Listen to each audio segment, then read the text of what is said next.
Bonjour à tous. Je me présente, Dr Corinne Jokic, je suis médecin MPR et membre de la coordination AVC Normandie qui vous propose, dans le cadre de la Journée mondiale AVC 2022, cette conférence multisite qui se déroule dans les 3 IFMK de la région normande. La coordination AVC Normandie est financée par l'Agence régionale de santé et est composée de 5 personnes qui travaillent depuis maintenant 10 ans afin de faire connaître la filière AVC depuis la prévention jusqu'à l'accompagnement du handicap. Dans le cadre de nos missions, nous mettons en place des groupes de travail auxquels nous associons les professionnels de santé de la région. C'est ainsi que notre projet réunissant coordination AVC Normandie et kinésithérapeutes hospitaliers et libéraux. Cette équipe travaille depuis plus de 2 ans afin de contribuer au développement de la pratique et de l'intérêt porté à la neurorééducation. Le format de cette conférence à visée pédagogique est simple. Un intervenant en présentiel dans chaque IFMK pendant que les 2 autres sites suivent en visioconférence et l'ouverture de la visioconférence aux étudiants en stage, aux équipes pédagogiques qui encadrent leur formation et plus largement à toute personne intéressée par cette thématique. Les objectifs de notre conférence sont d'apporter des connaissances sur l'AVC, la filière développée en Normandie et les actualités, de montrer l'intérêt de prolonger la kinésithérapie après un AVC et enfin de valoriser le modèle patient partenaire. Quelques mots sur le déroulement de cette conférence. Nous voilà ensemble pour 2 heures durant lesquelles nous assisterons à 3 interventions. La première du docteur Aude Triquenot-Bagan, qui est neurologue à l'UNV du CHU de Rouen et qui est également membre de la coordination AVC Normandie.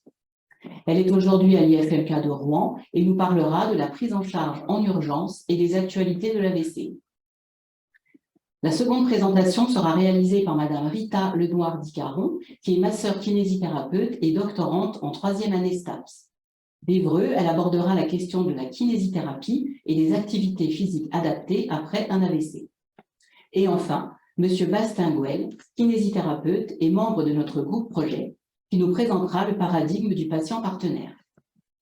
Après chaque conférence, nous aurons 10 minutes de questions posées par les étudiants de l'amphithéâtre où se trouve le conférencier. La fonctionnalité questions-réponses de Zoom permettra également à tous les participants de poser des questions dont les réponses seront formulées a posteriori et publiées sur le site AVC Normandie. Vous pourrez également retrouver les PowerPoint sur ce site et l'enregistrement de cette conférence sera disponible sur la chaîne YouTube AVC Normandie. Sans plus attendre, je vais céder la parole à ma collègue, le docteur Aude Triquenot-Bagan, pour la première intervention.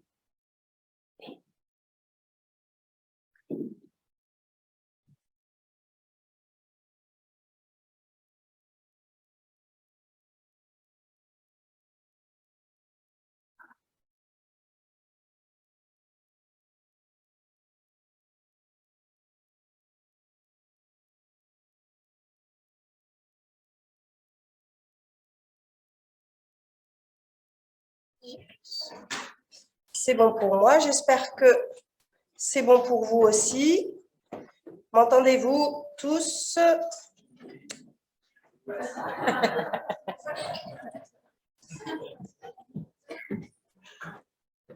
Voilà.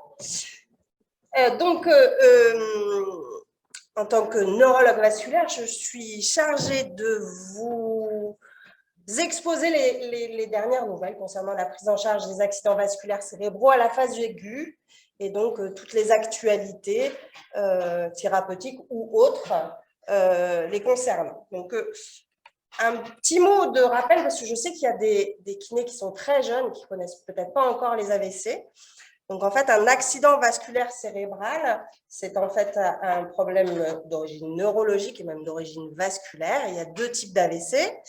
Un AVC qui est lié à une occlusion d'un vaisseau du cerveau ou un AVC qui est lié à une rupture d'un vaisseau. Donc, en cas d'occlusion vasculaire, on va parler d'infarctus cérébral ou d'accident vasculaire ischémique constitué ou transitoire, ce qu'on appelle les AIT.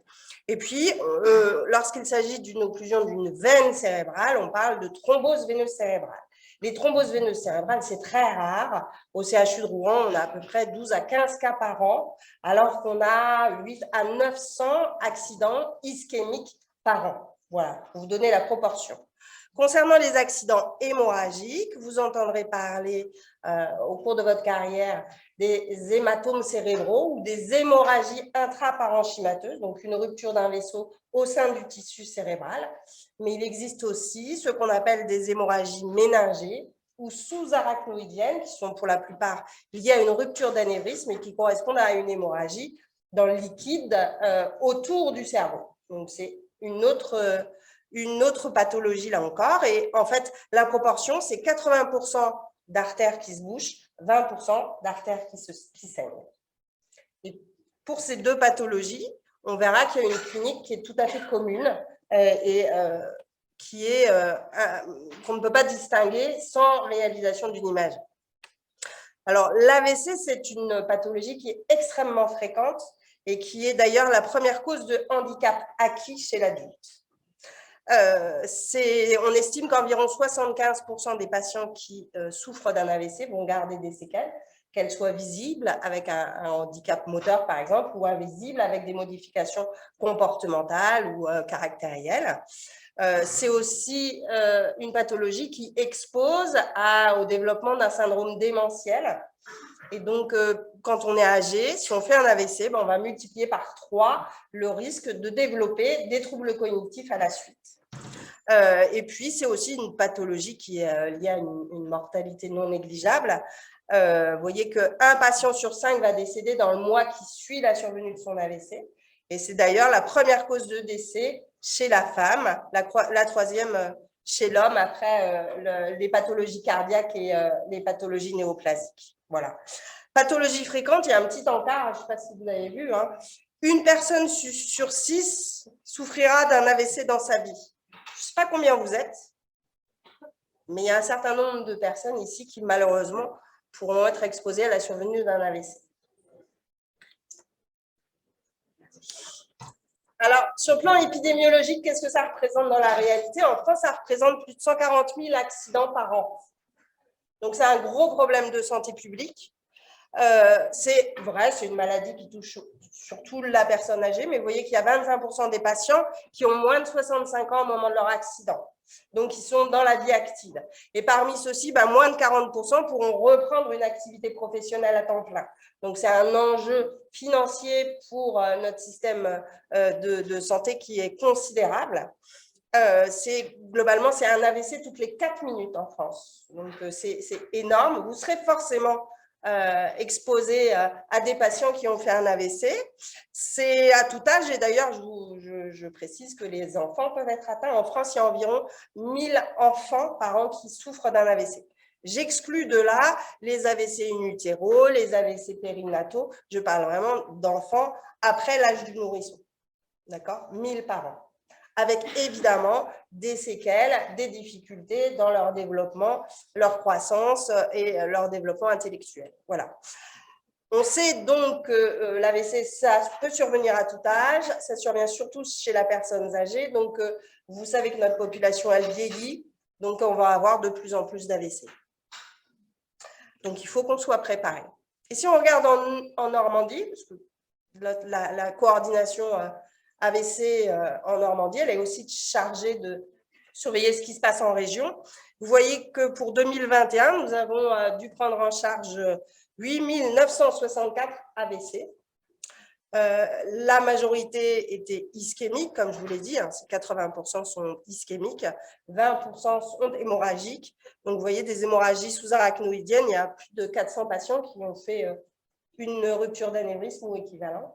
Et puis, quand dans la littérature, pour les plus vieux, quand vous voyez AVC non précisé, sachez qu'en fait, il s'agit des AVC les plus graves qui n'ont pas eu le temps d'avoir une imagerie cérébrale. Donc, en fait, ces patients-là, ce sont souvent des patients qui sont décédés dès la phase aiguë. Voilà, c'est ça ce AVC non précisé.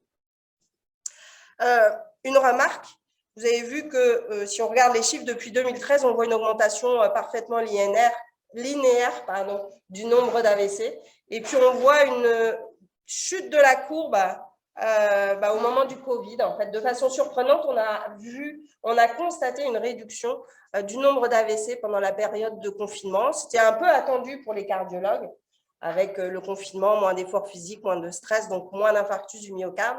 Et bien, on a découvert qu'il y avait aussi une influence sur la survenue des AVC. Donc, il y a des études qui sont en cours sur le sujet, mais ça a été une grande surprise. Donc, l'accident vasculaire cérébral, c'est à la fois une pathologie aiguë qui va nécessiter une prise en charge efficiente en extrême urgence pour essayer de réduire le plus possible le handicap séquelaire. Et puis, malheureusement, pour un certain nombre de patients, ça va être une pathologie chronique qui est liée en fait à l'intensité des séquelles que vont présenter les patients. On observe en fait que 30% des patients qui sont hospitalisés à la phase aiguë vont nécessiter un transfert dans une structure de rééducation avant de pouvoir rentrer à domicile ou d'aller dans une structure médicalisée. Donc 30% de transfert après l'hospitalisation en MCO dans une structure de rééducation. Et quand on regarde les patients dans les structures de rééducation, dans les SSR, si on observe le type de patient et les scores moyens de dépendance physique, évidemment, ce sont les patients qui sont victimes d'AVC qui sont les plus lourds pour les équipes au sein des SSR. Pour les plus jeunes, un AVC sur le plan clinique, qu'est-ce que c'est? En fait, ce sont des signes neurologiques qui vont s'installer de façon brutale. Quand je dis brutale, c'est d'une minute à l'autre. C'est-à-dire que je vais très bien et d'un coup, comme quand on allume une lumière ou qu'on l'éteint, des signes neurologiques apparaissent. Donc, c'est vraiment brutal. C'est comme un coup de tonnerre dans un ciel serein. C'est aussi une expression qu'on employait il y a encore très longtemps. Donc, des signes neurologiques. La particularité des signes neurologiques, c'est que par l'analyse des symptômes du patient, on peut déterminer où se situe l'accident vasculaire cérébral. Quelle est la région du cerveau qui est en train de souffrir, voire quelle est l'artère qui va soit s'être rompue, soit s'être bouchée. Donc, c'est ce qu'on appelle la corrélation anatomo-clinique. Et donc, là, c'est très grossier ce que j'ai mis, mais globalement, quand c'est une lésion du lobe frontal, on va avoir surtout des signes moteurs. Quand c'est une lésion du lobe pariétal, on va avoir des troubles sensitifs. Si on est en région occipitale, ce sera des troubles visuels. Si c'est le cervelet, des troubles de la coordination, de l'équilibre. Et puis, dans le lobe, dans l'hémisphère gauche, chez un droitier, on va avoir surtout aussi des troubles du langage avec une aphasie, des choses comme ça. Donc ça, c'est vraiment très grossier ce que je dis, mais c'est pour essayer d'illustrer, d'une part, les types de symptômes qu'on voit le plus souvent et là aussi, vous rappeler ce qu'on doit faire quand on suspecte un AVC. Donc, le message, à mon avis, c'est peut-être sûrement le plus important de ma part, c'est que si vous constatez chez un de vos patients, dans votre entourage, quelqu'un qui brutalement, alors que tout allait bien, alors qu'il était en train de vaquer à ses occupations, vous constatez l'apparition brutale d'un trouble du langage, d'une paralysie d'un hémicorps, d'un engourdissement d'un hémicorps, d'une amputation du champ visuel, voire d'une cécité monoculaire, ou brutalement une démarche ébrieuse, un trouble de l'équilibre, vous devez faire le 15. C'est le message essentiel à retenir. J'appelle le 15. Indépendamment de la gravité des signes cliniques, c'est le caractère brutal des symptômes, même s'ils ne sont pas douloureux, même s'ils n'ont pas l'air d'une gravité extraordinaire, vous devez appeler le 15. Pourquoi je dois appeler le 15? Parce que c'est une vraie urgence. Pourquoi c'est une vraie urgence? Parce que le cerveau est un organe qui est purement aérobie. D'accord? Il n'y a aucune réserve énergétique dans votre cerveau. Vos neurones ont besoin d'un apport continu en oxygène, en glucose. C'est-à-dire que dès qu'on a un défaut d'irrigation d'apport de sang artériel, dès les premières secondes, on va avoir des processus de souffrance neuronale et une destruction progressive des neurones. Et on estime que, vous voyez, chaque minute, on perd 2 millions de neurones. chaque minute d'ischémie, c'est 2 millions de neurones en moins. On me dirait, on en a beaucoup. Oui, mais ça ne repousse pas. Donc, plus on va se dépêcher, plus on va épargner du tissu cérébral. En fait, toutes les dernières publications ces dernières années, elles reposent sur le concept que l'ischémie cérébrale, c'est un phénomène qui est dynamique dans le temps, parce que plus on va laisser le temps se dérouler, plus l'état d'ischémie de nécrose va s'aggraver, et puis dynamique dans l'espace. Plus on va laisser le temps s'écouler, plus la zone d'ischémie grave et donc de nécrose va s'étendre. D'accord? Sur ce schéma, vous voyez au centre, en rose, le tissu nécrosé, c'est le tissu qui est le plus près de l'artère qui est occluse. Donc, c'est vraiment le centre de l'accident vasculaire. C'est le tissu qui a souffert le plus vite et qui donc est déjà nécrosé. Et plus on va s'éloigner de ce centre nécrotique, plus on va avoir un tissu en état d'ischémie, mais qui va être, on l'espère, si on reperfuse le plus vite possible, remis en état de marche. C'est-à-dire qu'avant l'explosion des neurones, hein, je suis sûre que vous avez fait en terminale les pompes NAK avec la sidération quand il n'y a plus d'ATP, il n'y a plus de glucose, etc. Et donc, les neurones gonflent et explosent. Donc, avant la destruction du neurone, il y a un état de sidération qui est encore réversible. Et donc, c'est toute cette région jaune et rose qui peut être à l'origine de symptômes, mais qui peut aussi refonctionner, qu'on peut sauver si on reperfuse et on réapporte du glucose et de l'oxygène à cette région. Et donc, c'est ce qu'on appelle la zone de pénombre, qui est toujours comparée à la zone de nécrose. Et la zone de pénombre, c'est ce qu'on appelle le territoire à sauver. Tout ce que je fais en urgence, c'est pour sauver le plus possible du territoire de pénombre. Et donc, en fait, le concept actuel de l'exploration en imagerie, de la prise en charge, c'est d'essayer de courir après le temps pour sauver le plus de pénombre.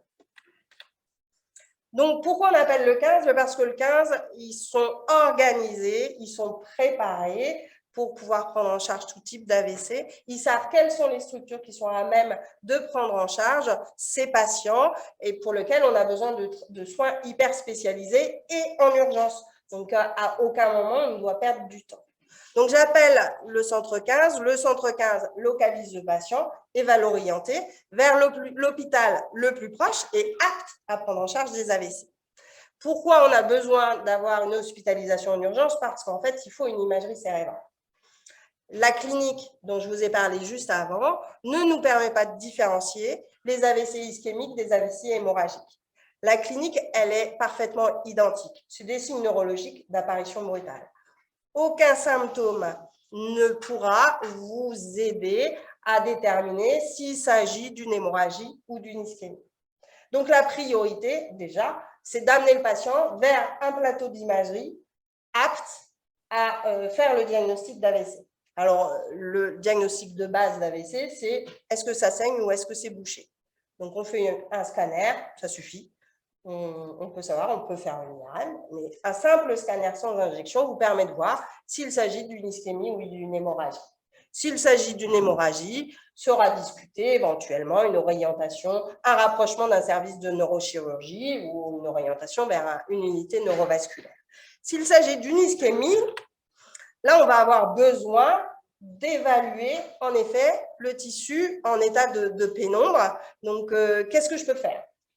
Donc, la première des choses, c'est de compléter l'imagerie. Et on complète systématiquement l'imagerie par une exploration des vaisseaux et par une exploration du tissu, de la perfusion cérébrale et du tissu viable. Donc, vous voyez ici, là, donc, ce qu'on appelle un scanner multimodalité, qui comprend donc le scanner que je vous ai montré sans injection, qui comprend une angiographie cérébrale, et vous voyez par exemple ici, alors qu'on voit très bien l'artère cérébrale moyenne de ce côté, vous voyez qu'ici, elle est complètement occluse. Et sur cette artère complètement occluse, on voit en imagerie de perfusion une importante zone de pénombre que vous voyez ici en bleu, avec, heureusement, par chance, une toute petite zone de nécrose. Donc là, je sais que si j'agis maintenant, Cette zone-là, je ne pourrai pas la récupérer, mais en revanche, je peux avoir une action sur cette zone en état de pénombre. Sur l'IRM, c'est exactement le même principe. Je vois les vaisseaux, ici aussi donc une artère cérébrale moyenne normale, une qui a complètement disparu, avec sur l'IRM de perfusion, ici une zone qui est déjà nécrosée, pour laquelle je ne pourrais pas faire grand-chose, mais vous voyez, une zone de pénombre qui en fait est beaucoup plus étendue, et donc du tissu qui me reste à sauver. Alors, avec cette évaluation radiologique et donc de l'évaluation de la pénombre, je dois aussi évaluer mon patient sur le plan clinique. Et vous verrez sur les comptes rendus que vous allez voir de vos patients qui ont été hospitalisés, vous verrez un score clinique qu'on utilise beaucoup, qui s'appelle le score NIHSS, qui est un score d'évaluation clinique qu'on utilise en commun avec les urgentistes, avec le personnel du SAMU, avec les infirmières de notre unité et des autres unités neurovasculaires. Ce score clinique, il a été développé pour essayer d'estimer la sévérité de l'accident vasculaire cérébral. Si le score est à 0, en fait, le patient il a un examen neurologique normal. Donc, on est content. Si le patient a un score NIH qui est au-dessus de 15, on rentre dans le groupe des AVC graves, donc avec un risque de handicap séquelaire qui est majeur. Donc, ce score, il a été vraiment développé pour ça, essayer d'avoir une estimation du pronostic. On l'utilise nous aussi dans l'indication à une revascularisation. Est-ce que le patient, il est grave au point qu'on prenne des risques pour ces traitements? Ou est-ce qu'au contraire, on sait que c'est un AVC mineur qui spontanément va bien évoluer et pour lequel on va éviter de prendre des risques thérapeutiques? Voilà. Et puis, ce score, on l'utilise tout le long de l'hospitalisation pour la surveillance. Et donc, nos infirmières utilisent ce score pour vérifier si les patients sont stables ou si malheureusement survient une complication et une aggravation. Je vous ai mis, vous voyez, c'est très simple, ça reprend l'examen neurologique. On va coter la vigilance, l'orientation, l'exécution de 2 ordres, ouverture des yeux et fermer la main, je crois, ouverture, fermeture du poing. Donc, c'est vraiment des ordres très simples. On va explorer le champ visuel, voir s'il y a une hémianopsie ou pas, voir s'il y a une paralysie faciale, s'il y a un déficit moteur du membre supérieur, du membre inférieur, avec une cotation en fonction de l'intensité du déficit. On peut rechercher une ataxie, on va rechercher aussi des troubles de la sensibilité, des troubles du langage, des troubles de l'articulation, et puis tout ce qui est héminégligence, extinction corporelle, visuelle, spatiale. Voilà. Et donc, on obtient un total, et vous voyez que entre 1 et 4, on considère, on le nomme AVC mineur. Mineur, ça veut dire que spontanément, la majorité vont tout récupérer sans séquelles. Entre 5 et 15, modéré. Au-delà de 15, AVC sévère. Et puis alors, au-delà de 20, ce sont des AVC qui sont gravissés. Alors, une fois qu'on a fait une évaluation clinique et radiologique, qu'on a posé le diagnostic d'accident vasculaire cérébral ischémique, quelles sont les thérapeutiques à l'heure actuelle qu'on peut utiliser? Alors, il y a une thérapeutique qui commence à avoir quelques années maintenant, qui s'appelle la thrombolyse intraveineuse. Globalement, c'est un produit qu'on va administrer par voie intraveineuse et qui sera chargé de faire fondre le caillot. Il y a 2 molécules, il y a l'altéplase qu'on utilise depuis 1995, c'est l'étude Princeps qui a été publiée. Et puis en France, je crois qu'on a eu l'AMM en 2003, si je me souviens bien. Et puis depuis 1 an et demi, 2 ans, on utilise aussi une autre molécule qui s'appelle la ténectéplase, qu'on utilise dans d'autres circonstances, enfin, chez des patients un peu particuliers. Donc, le principe de la thrombolyse, c'est je fais fondre le caillot, je rétablis la circulation cérébrale le plus vite possible. Donc, c'est le plus rapidement possible. C'est aucun obstacle devant moi. Rien ne doit freiner la prise en charge du patient. Alors, pour la thrombolyse, la difficulté, c'est qu'on a aussi un délai maximum à respecter. C'est-à-dire qu'on ne peut pas injecter un thrombolytique au-delà de 4h30 après le premier symptôme du patient. 4h30, c'est très court, en sachant qu'en moyenne en France, les patients mettent 1h30 avant d'arriver aux urgences. Mais c'est qu'une moyenne. D'accord? Donc, en 4h30, il faut que le patient ait appelé les secours, donc plutôt le centre 15, si tout se passe bien, que quelqu'un l'ait ramené à l'hôpital, qu'il ait eu son admission administrative à l'hôpital, qu'il ait été évalué par l'infirmière d'orientation, qui a appelé le neurologue, qu'il l'emmène au scanner, qu'il le perfuse, qu'il fait son score NIH, qu'il prépare la perfusion et qu'il injecte. Donc, il faut toujours se dépêcher. D'accord? Alors, les thrombolises, elles se font sur indication d'un neurologue qualifié en neurologie vasculaire ou d'un autre médecin qui a un diplôme de neurologie vasculaire. Et puis, les patients sont surveillés en unité de neurologie vasculaire. Ici, au CHU, c'est au 5e, pavillon Flaubert. Voilà, il y en a d'autres au sein de notre territoire. Et puis, dans les établissements hospitaliers où il n'y a pas d'unité neurovasculaire ou pas de neurologue, en fait, on peut utiliser ce traitement grâce au système de la télémédecine. Les patients vont être traités dans le service des urgences, puis ensuite transférés dans l'unité neurovasculaire pour surveillance. Alors, qu'est-ce que c'est le télé-AVC? Bon, vous connaissez, c'est Zoom. D'accord? C'est Zoom aux urgences. Donc, en fait, le télé-AVC, c'est un service d'urgence qui va être connecté avec un centre expert en neurologie vasculaire et qui va présenter les patients qui viennent pour un AVC avec un délai compatible avec une revascularisation, donc une thrombolyse. Donc, en fait, le neurologue qui est dans le centre expert, il peut examiner le patient qui est aux urgences, évidemment avec l'aide de l'urgentiste, mais en tout cas, il y a une caméra qui permet d'examiner très précisément le patient dans le service des urgences de l'hôpital local.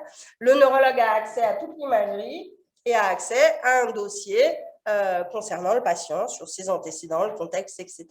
Et donc, la thrombolyse, les décisions de traitement de l'AVC sont donc prises par le neurologue du centre expert et administrées à l'hôpital local avant transfert.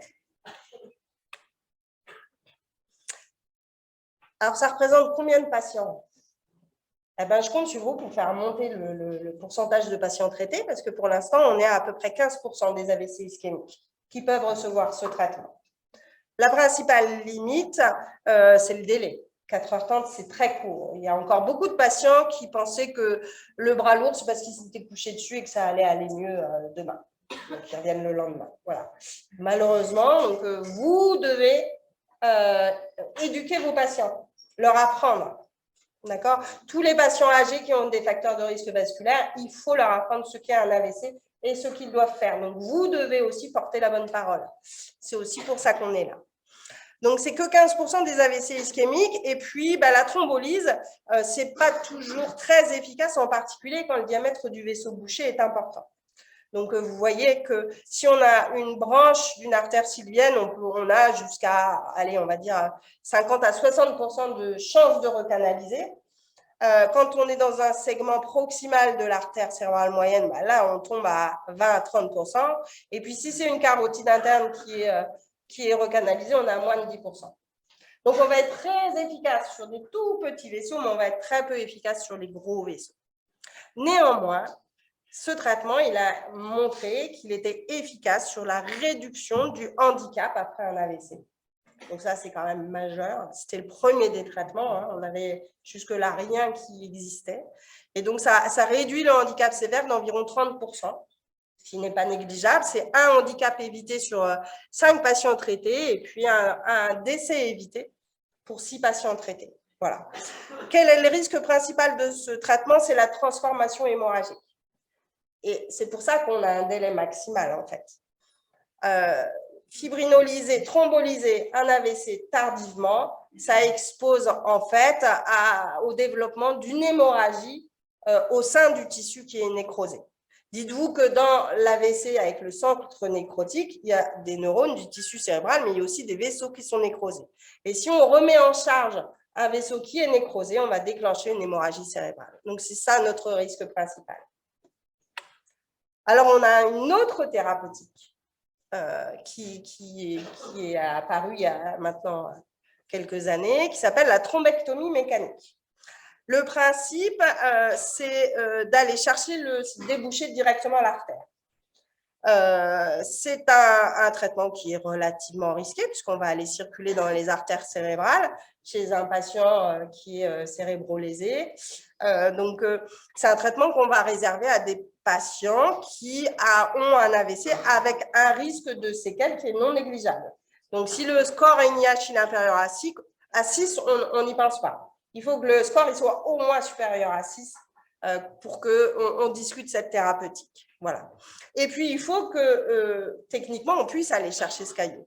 Donc, il faut que le caillot il soit relativement proximal sur le polygone de Willis pour qu'il soit accessible. Voilà. Et puis, pour tous ces patients, ben là aussi, on va, avant de poser l'indication, on a besoin d'évaluer le rapport entre le tissu nécrosé et la pénombre avant de poser l'indication. Qu'est-ce qui reste comme tissu à sauver? Est-ce que c'est trop tard? Est-ce que c'est fichu?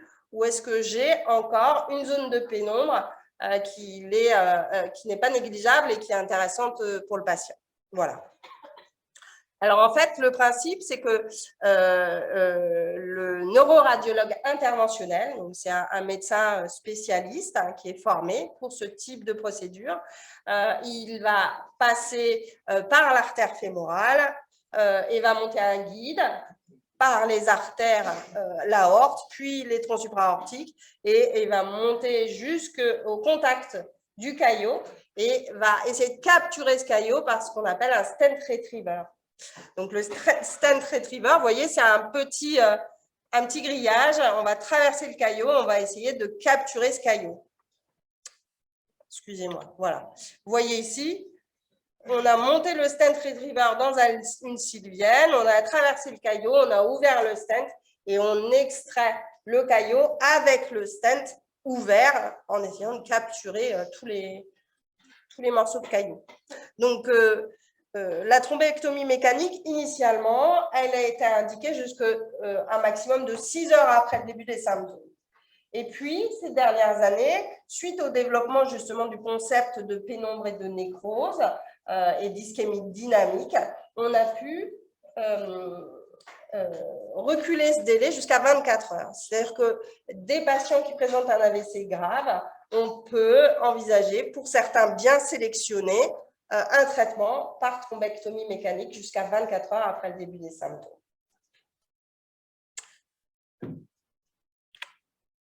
La thrombectomie mécanique dans notre région, il y a 2 plateaux techniques qui sont capables de le faire. C'est au CHU de Caen et au CHU de Rouen.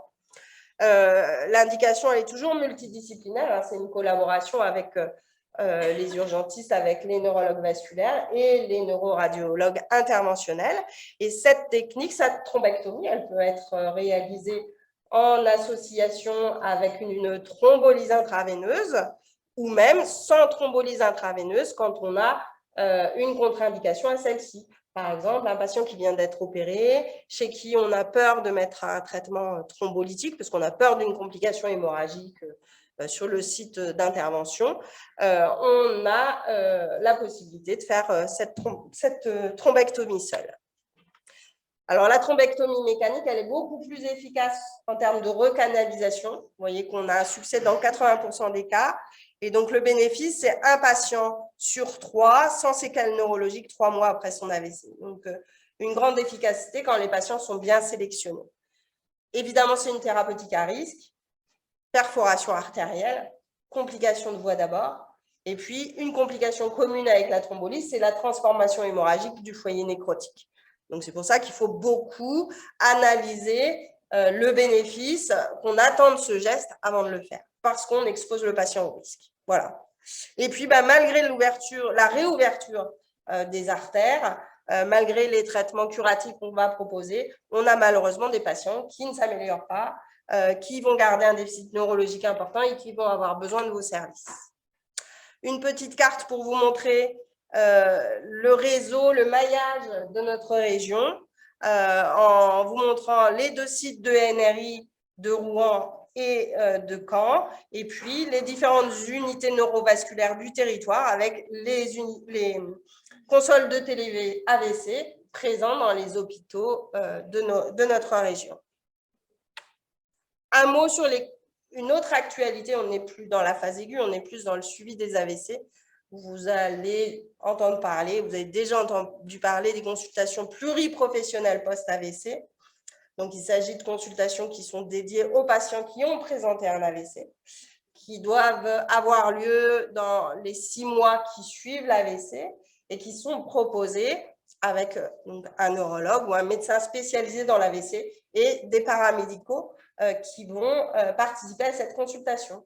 Donc, orthophonistes, diététiciennes, kinésithérapeutes vont pouvoir participer à ces consultations. 2 types de consultations, soit après une unité neurovasculaire, soit après attaché à un SSR de prise en charge des AVC. Voilà. Ce sont 2 types de consultations qui sont accessibles pour les patients qui ont présenté un AVC. Et dernière petite diapositive pour vous montrer la complexité de la prise en charge des AVC, à la fois à la phase aiguë qui nécessite la participation des patients de la population et pour lequel on a encore beaucoup de travail sur l'éducation à l'appel au centre 15. Et puis, ça nécessite aussi une coordination, une organisation avec la régulation des centres 15, avec les urgentistes, les radiologues, les neurologues. Voilà, la caractéristique en fait de la prise en charge des AVC, c'est d'être pluridisciplinaire et pluriprofessionnel. Et qu'un médecin seul, hyper spécialisé, ne pourra rien faire. Donc ça, c'est la phase aiguë, mais c'est aussi la suite de la prise en charge d'un AVC. Un patient qui a présenté un AVC, il a toujours besoin autour de lui d'un nombre conséquent de professionnels, qui soient médicaux ou paramédicaux et même d'intervenants sociaux, parce que ça a des conséquences majeures sur sa vie. Voilà. Je pense que j'ai terminé et que je vais être à l'écoute de vos questions qui vont probablement être nombreuses.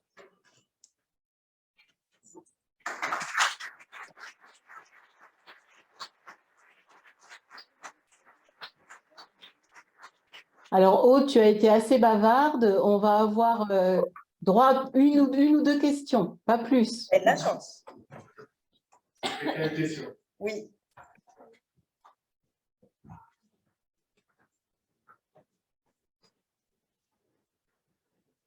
Bonsoir, merci pour votre intervention qui était très claire et très intéressante. J'avais une question. Dans l'expérimentation actuellement, l'intégration des kinésithérapeutes au sein des services des urgences, pensez-vous que l'intégration des kinés peut améliorer justement la rapidité de prise en charge des patients victimes d'AVC au sein de ces services? En fait, là, tu me décris un monde idéal. Parce qu'avant de mettre des kinés au sein des urgences, alors je parle vraiment que pour les AVC. En fait, la problématique des AVC aux urgences, c'est qu'en fait, il ne faut pas que les patients prennent aux urgences. Donc, en fait, le kiné, pour moi, aux urgences, il ne va pas mettre d'une utilité. Par contre, à l'hôpital public, des kinés, oui, ils sont très utiles pour les AVC. Très, très utiles. Donc, au sein des unités neurovasculaires, les kinés, ils ont un rôle majeur. Majeur.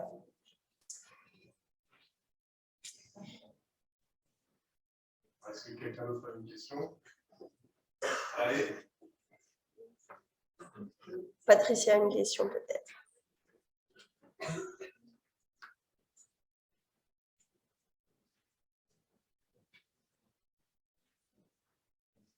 Alors moi, j'aimerais une question sur la prévention.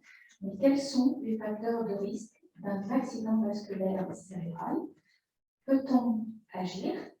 Et quels sont les facteurs de risque qui concernent plus précisément les jeunes? Très bien. Alors, les facteurs de risque d'un accident vasculaire cérébral, ils sont communs avec les facteurs de risque de l'infarctus du myocarde. Déjà, vous pouvez vous souvenir de ça, l'hypertension, le diabète, le cholestérol, la sédentarité, l'obésité. Ensuite, vous avez toutes les pathologies cardiaques à risque embolique. Ça expose à un risque très important d'accident vasculaire cérébral. La fibrillation auriculaire, par exemple, c'est un grand pourvoyeur d'accident vasculaire cérébral chez le sujet âgé. Ensuite, pour ce qui est de la population des sujets jeunes, la problématique, c'est surtout chez la jeune femme. L'association tabac, pilule, œstroprogestative, ça c'est catastrophique. Et si en plus, cette jeune femme, elle présente des migraines avec aura, le risque d'AVC, il explose.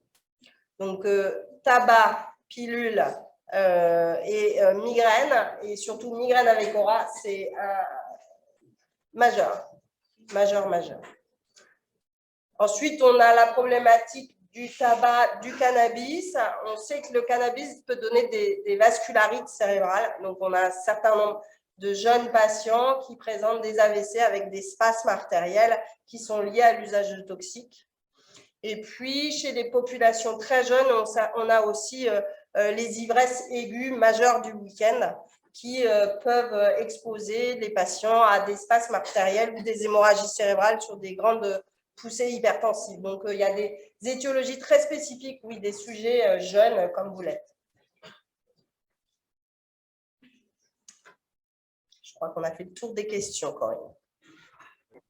Merci Aude pour cette présentation très claire.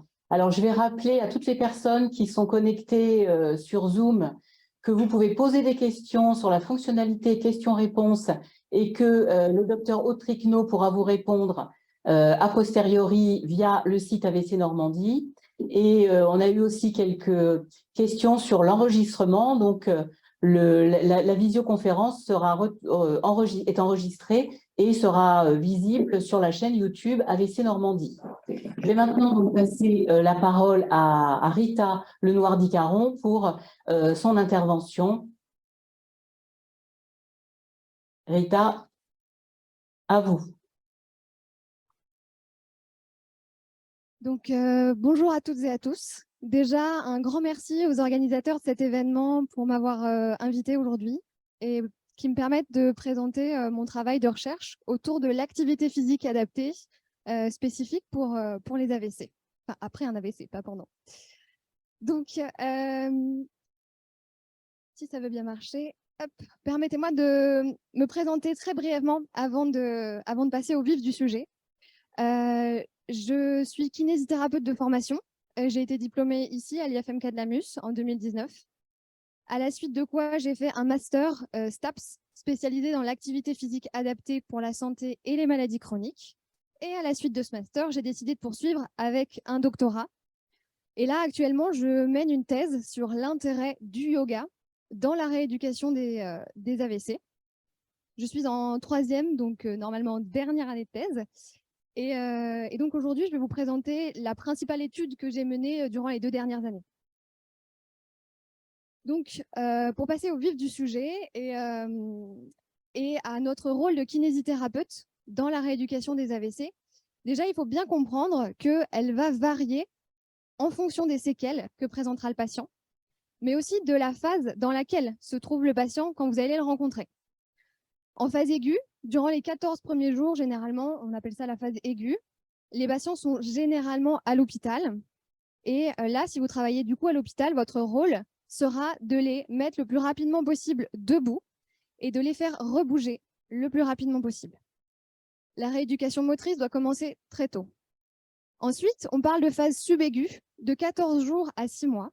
Et là, un certain nombre de patients ne pourront pas rentrer chez eux forcément tout de suite et passeront par la case centre de rééducation. Et là, si vous travaillez dans un centre de rééducation, vous serez amené à suivre ce genre de patients. Et dans la phase subaiguë, s'ils sont en centre de rééducation, c'est pour une rééducation avec une équipe multidisciplinaire, comme l'a dit le docteur Tricknot. Et le patient peut donc être amené à voir une orthophoniste pour travailler sur la parole, s'il y a des troubles de la parole. Avoir une psychologue aussi, parce que vivre un AVC, c'est passer à côté de la mort, donc ça laisse quelques séquelles psychologiques. Il y a les ergothérapeutes qui, je sais, sont présents un petit peu ici, qui auront leur rôle sur la rééducation des activités dans la vie quotidienne. Et les kinésithérapeutes, qui vont avoir leur rôle notamment sur la rééducation motrice, avec 3 grands mots d'ordre, qui sont intensité. Donc, vous allez voir les patients 1 à 2 fois par jour. Répétitivité, il va falloir leur faire plusieurs fois, de nombreuses fois, les mêmes gestes. et fonction, donc c'est-à-dire aller vers des gestes fonctionnels. Pour le membre inférieur, on va beaucoup travailler sur la marche, pour le membre supérieur, plus sur la préhension. Et après 6 mois, on parle de phase chronique. Et c'est à cette dernière phase que j'ai décidé de m'intéresser dans mon travail de thèse. Et là, la phase chronique, c'est plutôt la rééducation en libéral. Si les patients ont encore besoin de rééducation, vous les aurez en cabinet libéral. Donc, cette fameuse phase chronique qui m'intéresse, c'est souvent à ce moment-là qu'on va dire aux patients, au bout de 6 à 9 mois, qu'il va devoir apprendre à vivre avec les séquelles qui perdurent. Et donc, c'est un moment un peu difficile pour eux, puisqu'ils doivent faire le deuil de qui ils étaient avant et accepter ce qu'ils sont maintenant. Et donc, c'est un moment pas facile à vivre pour eux. Ça ne veut pas dire qu'ils ne vont plus jamais récupérer.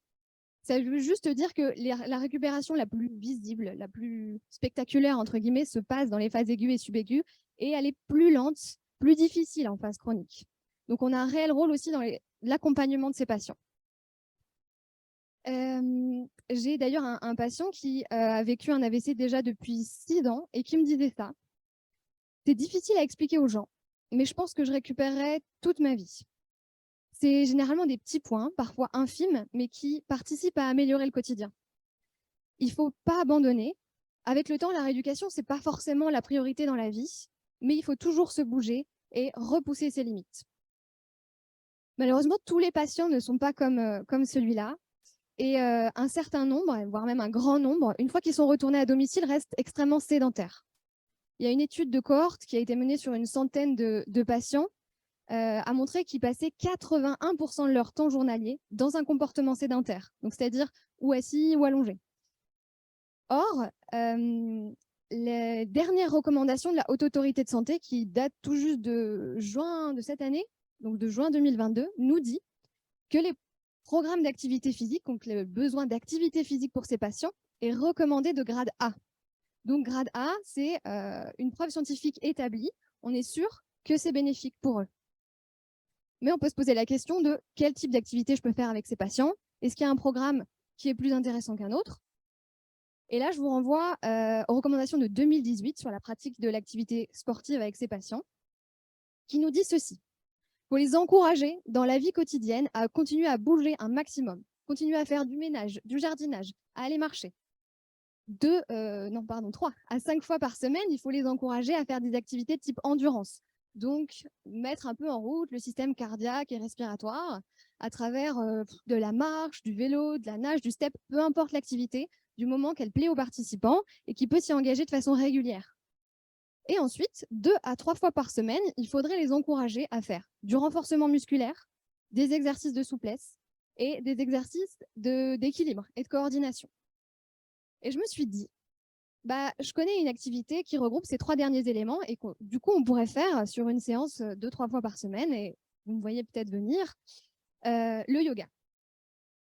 Le yoga, par sa pratique posturale, qu'on appelle traditionnellement des asanas, permet justement de travailler sur l'équilibre, la force et l'endurance musculaire, la souplesse et les capacités motrices des participants. Mais le yoga, ça ne se résume pas uniquement à cette pratique physique, à cette pratique de posture. Il y a également un travail respiratoire où globalement, l'objectif, c'est d'aller ralentir le souffle, et ça permet progressivement de stimuler le système nerveux parasympathique, qui est une branche du système nerveux autonome, qui va permettre de ralentir l'organisme et de favoriser progressivement la mise en place d'un état de méditation. Et cet état de méditation, l'objectif, c'est de ralentir un peu les pensées, de calmer un peu ce qui se passe là-haut. Et ces 2 derniers éléments auraient des vertus sur la dépression, l'anxiété et le stress. Donc finalement, on peut travailler avec le yoga sur l'aspect physique, mais aussi psychologique.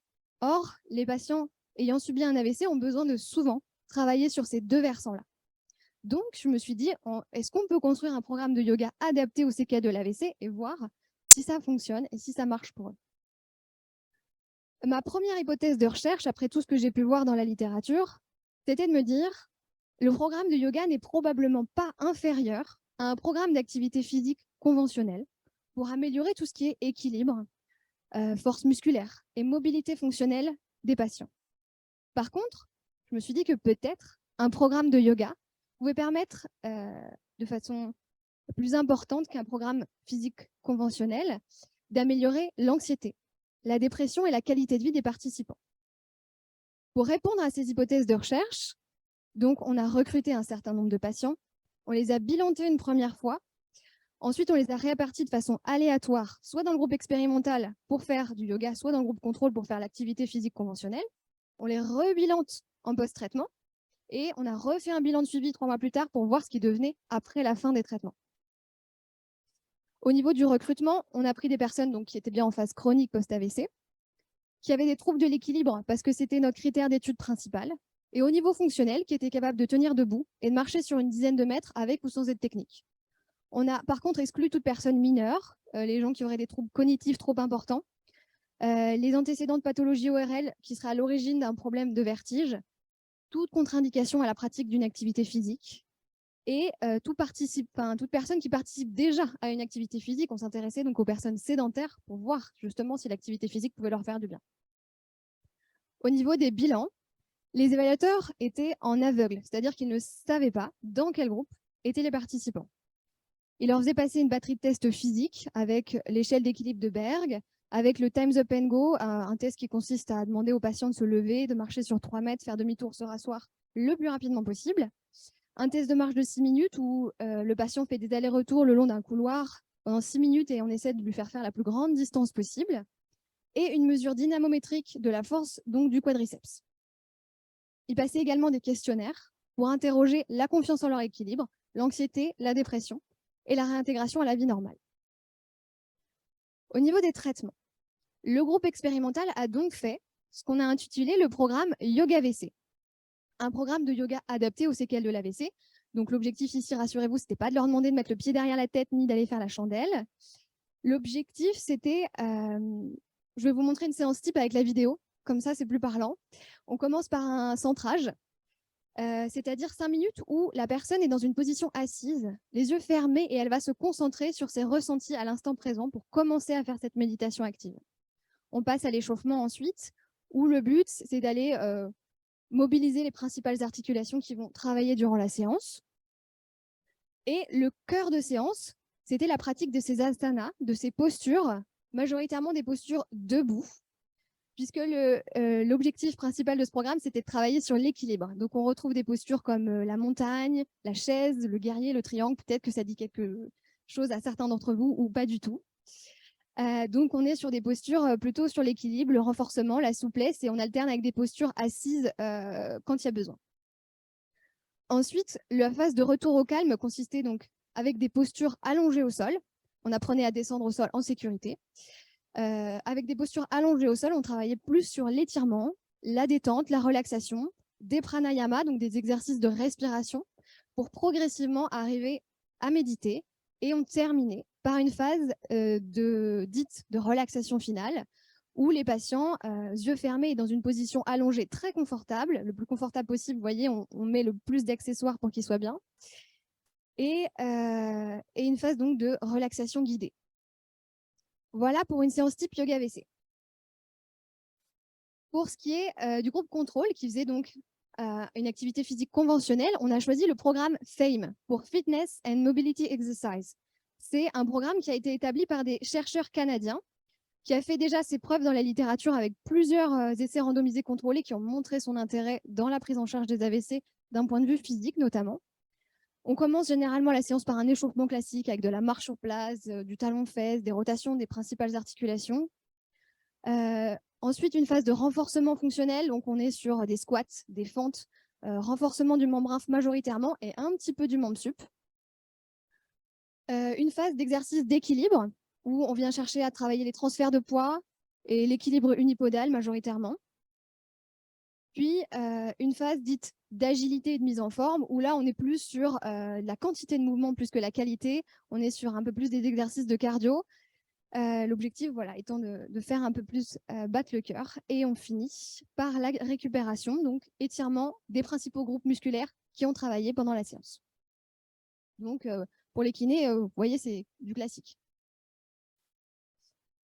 Les 2 programmes ont duré 12 semaines avec 2 séances d'1 heure par semaine en groupe, donc 4 à 5 personnes maximum par groupe pour pouvoir adapter la pratique à chacun. Et une séance à faire en autonomie le week-end avec un support vidéo ou papier pour les accompagner à faire cette séance aussi en autonomie. Les 2 programmes étaient encadrés par moi-même.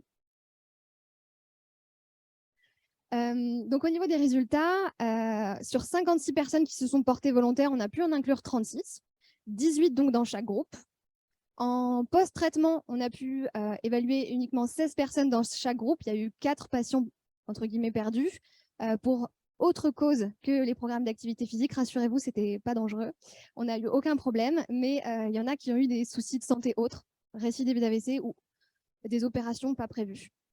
Et dans le bilan de suivi, on a retrouvé donc 26 de nos participants. Un certain nombre ne sont pas revenus au bilan de suivi, ça arrive pour des raisons diverses comme je ne suis pas disponible parce que je suis en vacances ou parce que j'ai un autre problème de santé. Les résultats, donc au niveau de tous ces tests que je vous ai présentés, au niveau des hypothèses que je vous ai présentées, j'ai dit résultats préliminaires sur la diapo parce que j'ai reçu l'analyse statistique la semaine dernière, donc je n'ai pas encore fait de beaux graphiques et de beaux tableaux à vous présenter, mais je vais répondre à ces 2 hypothèses que je vous ai exposées en début du PowerPoint. Donc la première hypothèse était que le yoga était probablement pas inférieur au programme FAME, et il s'avère que c'est bien le cas pour l'équilibre, la confiance auto-perçue en son équilibre, la mobilité fonctionnelle avec le Time's Up and Go et le test de marche. Par contre, pour la force musculaire, on a la non-infériorité du yoga à T1, donc en post-traitement, mais à T2, cette infériorité est plus montrée parce qu'on a une grande variabilité dans les données. Ça, c'est dû au fait qu'on a perdu du monde dans notre échantillon et comme les données sont trop variables, c'est difficile de conclure. Pour ce qui était de la seconde hypothèse, où on se disait que le yoga pourrait être supérieur au programme FAME, on n'a pas pu le montrer. Les 2 échantillons, les 2 groupes ont progressé dans le temps. Il y a moins d'anxiété, moins de dépression et une meilleure réintégration à la vie normale, mais pas de différence entre les 2 groupes. Donc, jusque-là, on peut se dire que les 2 programmes se valent. Et je trouvais ça intéressant, en plus de ces résultats quantitatifs que je vous ai présentés, de vous parler un peu de l'expérience des patients, de ce qu'ils ont vécu eux, et donc de données plus qualitatives. Et pour ça, j'ai mené des interviews filmées avec tous les patients qui étaient d'accord. Et ces interviews sont disponibles sur la page YouTube APA-AVC. Et je vous en ai fait un tout petit condensé pour aujourd'hui.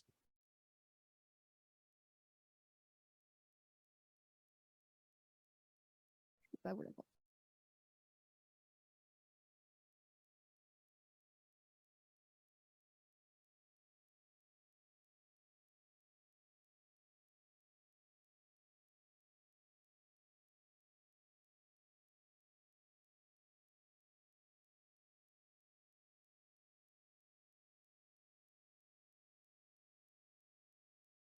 Nous n'avons pas de son.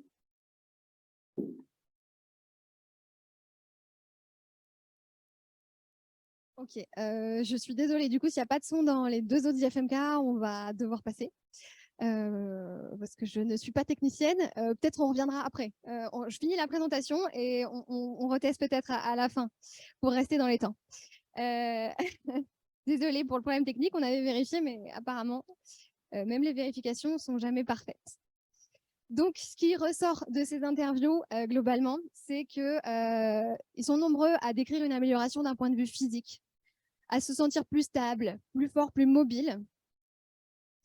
Au niveau psychologique, il y en a beaucoup qui décrivent une sensation de bien-être en post-séance, un petit peu plus dans le groupe yoga, et une meilleure gestion de leur stress au quotidien, avec l'utilisation de certains exercices qu'ils ont appris en séance et qu'ils réutilisent dans leur quotidien.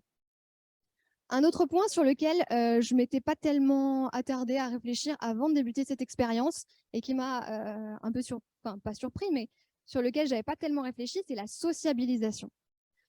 De voir à quel point des liens forts peuvent se créer dans les groupes de ces personnes, de voir comment tous décrivent dans toutes les interviews qu'ils ont cette sensation d'être compris, de voir comment la parole se libère quand ils sont entre eux, voire une parole qui se libère même plus que dans leur famille, certains me décrivaient, parce qu'ils sont face à des gens qui les comprennent, puisqu'ils ont vécu la même chose. Et pour certains, ça permet de relativiser sur leur situation, parce qu'ils se rendent compte que l'AVC, c'est effectivement très variable d'une personne à une autre, et que parfois, leur cas n'est pas le plus difficile à vivre et du coup, ça leur permet de relativiser sur leur situation.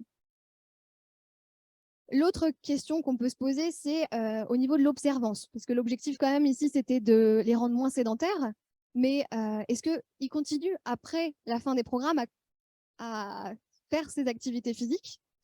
Il s'avère qu'à T2, quand je les ai revus 3 mois plus tard, après la fin des programmes, ils ont beaucoup de mal à se motiver à continuer de l'activité par eux-mêmes. En moyenne, ils sont à moins d'1 séance par semaine dans les mois qui ont suivi l'arrêt des programmes. Et tous m'ont dit c'est trop dur de faire ça tout seul chez soi. Enfin, c'est trop dur de se motiver tout seul. Mais tous ont très envie de continuer à faire des activités physiques de groupe. Donc, j'ai envie de vous encourager, si vous en avez la possibilité, de créer des séances de groupe avec ces patients. Je vous promets que c'est très bénéfique pour eux et qu'il y a une vraie demande.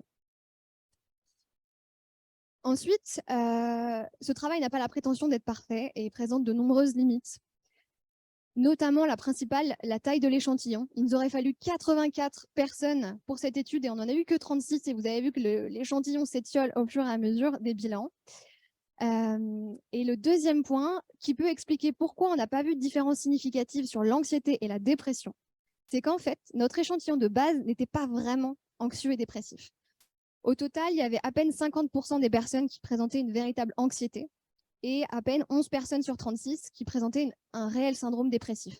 Donc, avec un échantillon peu dépressif et peu anxieux, c'était difficile de montrer une amélioration ou une différence significative entre les groupes. Donc, à mon sens, il y a des études, il y a de nouvelles études qui méritent d'être faites sur l'amélioration de l'état psychologique des patients par le yoga. Ou par d'autres thérapies. La grande question que tous vous vous posez, je pense, à la fin de cette présentation, c'est moi, en tant que thérapeute, je fais quoi? Est-ce que je fais plutôt du FAME? Est-ce que je fais plutôt du yoga VC? Et pour ça, je vous renvoie à ce que nous dit l'Evidence-Based Practice, la pratique basée sur les preuves. Quand on doit choisir une thérapie, il faut se poser ces 3 questions. La première, c'est que nous dit la littérature et les preuves scientifiques en faveur de tel ou tel traitement? Là, ce que semble montrer mon étude, c'est qu'il n'y a pas de différence entre le FAME et le yoga. Donc, les deux peuvent être utilisés. Ce qui nous amène à la deuxième question. Votre expérience clinique, vous, qu'est-ce que vous savez faire? En sortant des études de kiné, vous saurez faire les exercices du programme FAME. Les exercices d'équilibre de renfort, vous les avez vus, vous les connaîtrez, vous les maîtriserez, donc vous pourrez le faire sans problème. Par contre, le yoga, vous ne serez pas forcément formé pour ça. Et donc, c'est à vous de décider si vous avez envie d'aller plus loin et de vous former sur cette nouvelle thérapie qui commence à être une thérapie plutôt émergente. Et le dernier point, c'est le patient, ses besoins, ses envies, ses attentes. Et là, vraiment, sur le programme FAME et Yoga VC, c'est vraiment 2 salles, 2 ambiances. Le programme FAME, les patients sont tout le temps en mouvement. On fait des répétitions, on fait des squats, on fait des fentes, du coup, on fait des pauses parce qu'ils fatiguent. Et pendant ces pauses, on discute, on se raconte notre week-end, on rigole. Donc, c'est une ambiance assez conviviale. Et ils sortent avec la petite goutte de transpiration et l'envie d'aller faire une petite sieste. Alors que dans le programme de yoga, c'est totalement différent. On peut discuter avant ou après la séance, mais pendant la séance, je leur demande de rester focalisés sur leur ressenti corporel. On commence par se mettre dans cet état de méditation active, de pleine conscience, et on doit essayer de le maintenir tout le long de la séance. Donc, on ne s'arrête pas pour discuter. Les postures de yoga, même si elles demandent une certaine capacité, un engagement physique, elles ne sont pas aussi fatigantes que 10 squats. Donc, on peut faire des postures tout le long de la séance sans avoir besoin de faire de pause. Donc, les patients ressortent généralement de la séance de yoga, même avec presque un peu plus d'énergie et de dynamisme. Donc, c'est pour ça que je vous dis, c'est 2 ambiances, c'est 2 thérapies différentes qui ont leurs avantages, leurs inconvénients les uns les autres. Donc, le choix vous revient.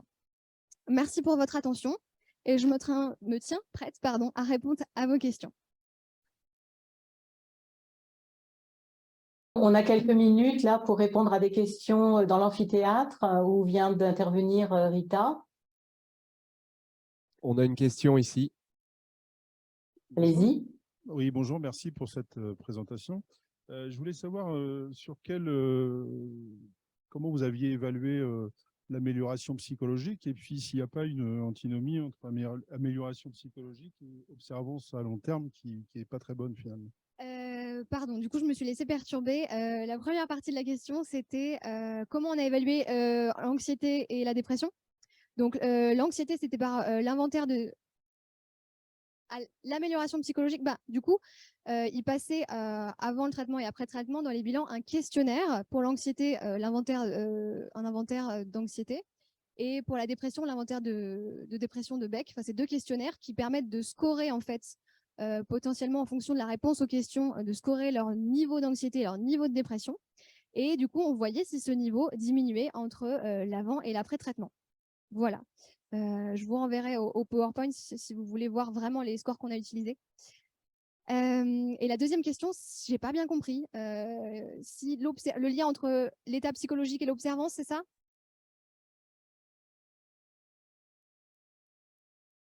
Alors, on a conclu à une amélioration par le biais des programmes, donc entre T0 et T1, avant, après. Et à T2, effectivement, même si ils n'étaient pas très observants de continuer de faire les activités physiques, on n'a pas vu, pour la plupart des patients, on n'a pas vu de rechute. On a vu un maintien, pour certains même continuer de s'améliorer, mais très peu de rechute. Après, les facteurs psychologiques, ça dépend d'énormément de choses. C'est pas uniquement l'activité physique qu'ils font dans leur semaine qui va permettre de les maintenir dans un bon état psychologique, j'ai envie de dire. Il y a des personnes, elles sont revenues en moins bon état parce qu'elles ont perdu un membre de leur famille entre-temps. Donc, c'est très, très dur d'évaluer l'état psychologique des patients et de dire qu'un traitement a un vrai effet dessus, c'est vrai que c'est pas simple du tout. Est-ce que j'ai bien répondu? Est-ce que c'est complet? Merci. Il y a une autre question à Évreux. Il y a une autre question ici. Oui, bonjour, merci Rita pour ta présentation. J'avais, parmi les questions qui me sont venues, ce que je me demandais, c'est, donc, tu as dit, avec le yoga, il y a un versant vraiment physique, les postures, les étirements, puis il y a le versant respiratoire et méditatif. Et finalement, quand tu compares les 2 programmes, j'ai l'impression que le programme FAME, il ressemble beaucoup à tous. Enfin, il propose à peu près la même chose d'un point de vue physique. Et puis, la vraie différence, la grosse différence, j'ai envie de dire, c'est vraiment le côté respiratoire et méditatif. Est-ce que tu t'attendais à avoir vraiment des différences entre les 2 programmes en raison de uniquement la méditation et la respiration, ou bien tu attendais aussi quelque chose de la part des postures et des exercices demandés en yoga? Et pourquoi? Merci pour ta question, Maxime. Effectivement, quand vous avez vu la présentation des exercices, vous êtes peut-être dit, comme toi, que ça se ressemblait globalement. Effectivement, une posture de la chaise, ça ressemble à un squat. Sauf que dans le programme FAME, on est sur des répétitions avec du concentrique et de l'excentrique d'un point de vue musculaire. Et sur les postures de yoga, on est sur des temps de maintien. Donc, on est plutôt sur de l'isométrique. Donc, déjà, on est sur un travail musculaire différent. Et chaque posture de yoga travaille à la fois un engagement de certains muscles, mais aussi il y a besoin de souplesse dans toutes les postures de yoga. Ça associe souplesse, force, équilibre. Donc oui, je m'attendais que d'un point de vue physique, ce soit globalement similaire dans les 2 groupes, même si ce n'est pas tout à fait la même approche du point de vue physique. Par contre, effectivement, c'était cet ajout sur lequel j'ai insisté, méditation et respiration, qui pour moi était différent et qui pouvait apporter quelque chose de plus. Ce que je n'ai pas pu montrer parce qu'effectivement, mon échantillon n'était pas très anxieux et dépressif. Ça reste du coup à continuer d'être investigué, à mon sens. Pour l'instant, cette étude ne peut pas du tout conclure que c'est moins ou plus efficace. Donc, il faut continuer à chercher. Pardon.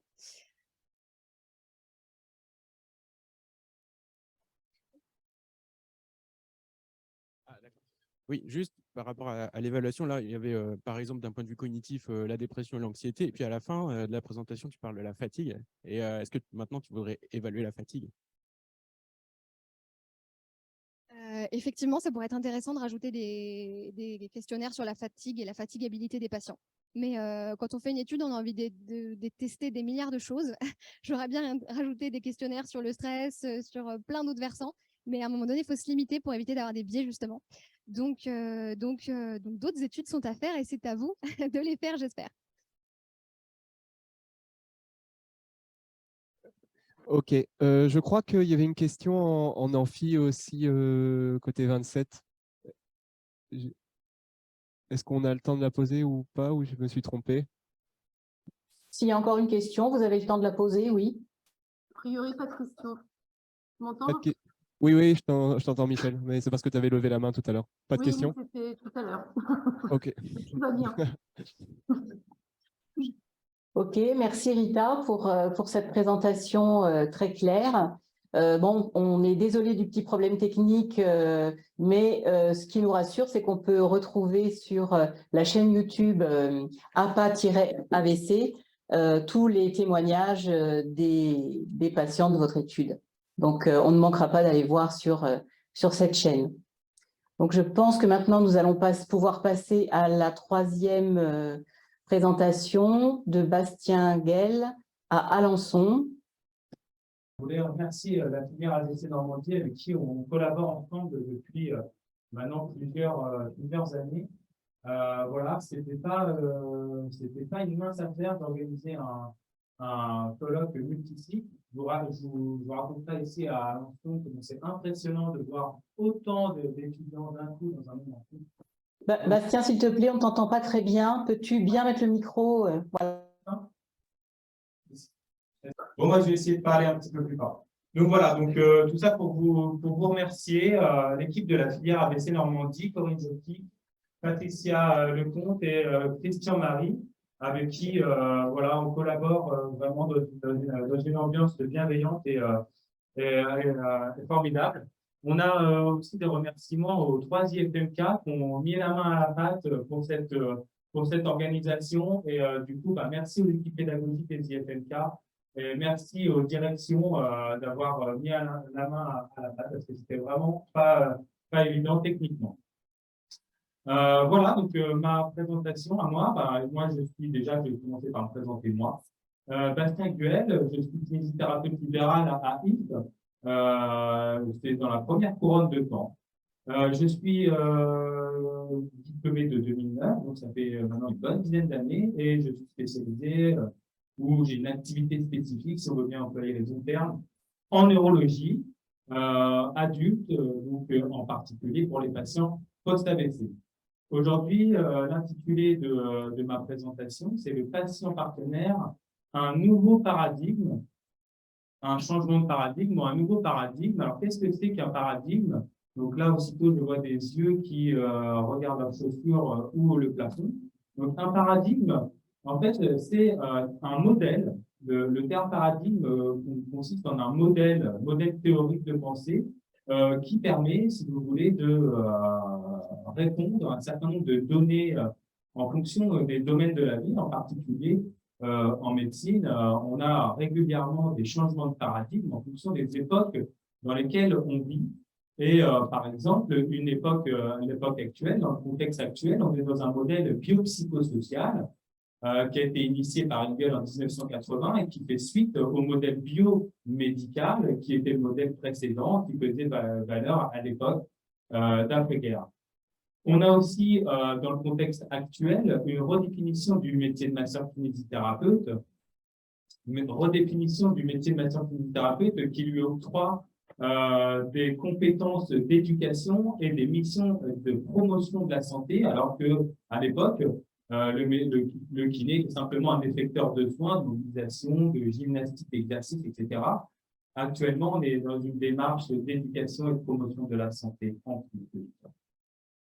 Alors, ça peut faire sourire, mais je vais encore vous répéter qu'on est aussi dans une démarche d'évidence best pratique, une démarche d'évidence best pratique qui est au carrefour du trio des données de la littérature, des preuves de la littérature. Comme l'a dit tout à l'heure Rita Lenoir, on a l'activité physique adaptée, par exemple, qui est un grade A de preuve de la littérature pour les patients post-AVC, et c'est bien le grade maximal des preuves de la littérature.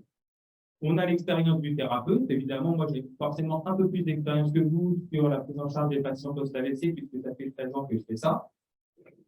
Et on a aussi les données inhérentes aux patients.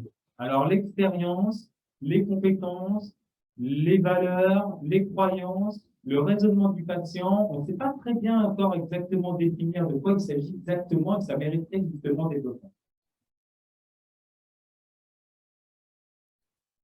Faut Auparavant, avant tout cela, avant les plans de best practice, on n'avait pas une démarche inclusive du patient. Le patient était passif et on lui disait quoi faire. On était dans une démarche paternaliste. De même qu'on n'avait pas non plus des techniques très élaborées par la science, on était dans une démarche empirique. Actuellement, on est dans une approche centrée sur le patient. Qu'est-ce que ça veut dire une approche centrée sur le patient? Ben, c'est l'équipe thérapeutique qui est autour du patient. Elle est autour du patient parce qu'elle croit au développement du patient à l'intérieur de sa maladie, au développement notamment, comme dans le PP, des compétences d'auto-soin et des compétences psychosociales. Le patient, pour reprendre la citation de Catherine Touratte-Turgis, devient donc un sujet en soin plutôt que l'objet du soin, et la maladie est source finalement d'évolution, d'apprentissage pour le patient.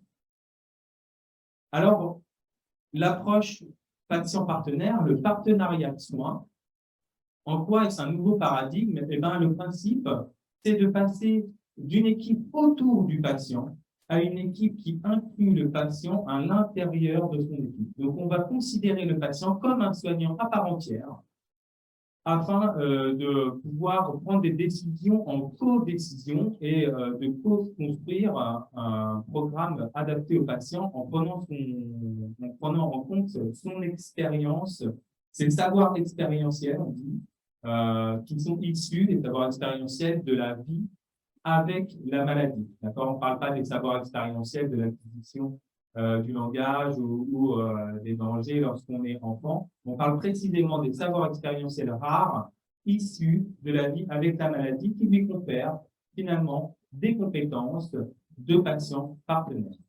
Donc, on va chercher à avoir le patient dans notre équipe pour pouvoir prendre des décisions ensemble et co-construire un programme adapté ensemble pour ce patient.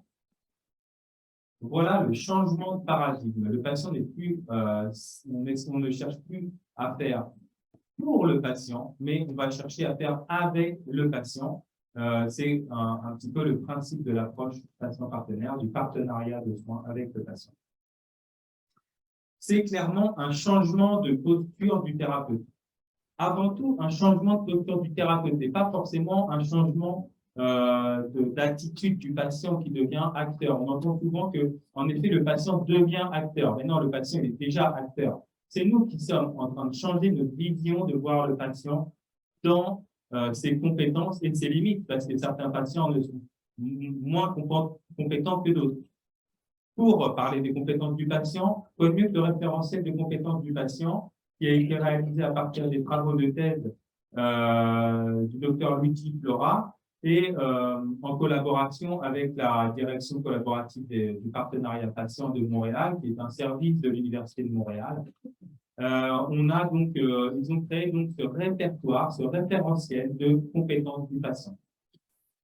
Ils ont pu éditer comme ça 3 profils de patients partenaires avec au premier plan le premier niveau, on va dire, de patient partenaire, c'est celui qui est partenaire de ses propres soins. Partenaire avec le thérapeute pour se connaître dans la vie avec la maladie, mobiliser ses savoirs expérientiels et développer sa résilience, etc. Il va permettre comme ça d'être en co-construction avec son thérapeute pour pouvoir avancer dans son traitement et dans sa résilience avec la maladie. Et il en faut à la suite d'un AVC.